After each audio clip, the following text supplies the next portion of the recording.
কে সবসময় সুশৃঙ্খল রাখতে আমি কাজ করে যাব। মায়ানমারের সাথে আমাদের রোহিঙ্গা ইস্যু ছাড়া there is no other issue. আমরা চাই যে তারা এই রোহিঙ্গাদের ফেরত নিয়ে যাক।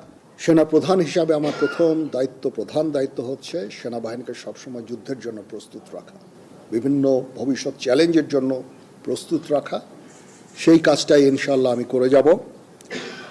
সেনাবাহিনী ইনএড টু সিভিল পাওয়ারে তার দায়িত্ব পালন করে। যদি সরকার আমাদের সেই দায়িত্ব দেয়, ওই দায়িত্ব আমরা নিষ্ঠার সাথে পালন করব।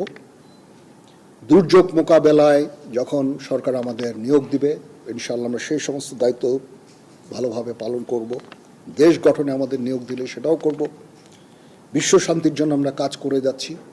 আমরা ইউএন মিশনে আমরা ডিপ্লয় হই, বিভিন্ন ইউএন অপারেশনগুলো আমরা করি। শান্তি রক্ষার জন্য, বিশ্ব শান্তির জন্য আমরা কাজ করে যাই। সেগুলিও ইনশাআল্লাহ জারি থাকবে।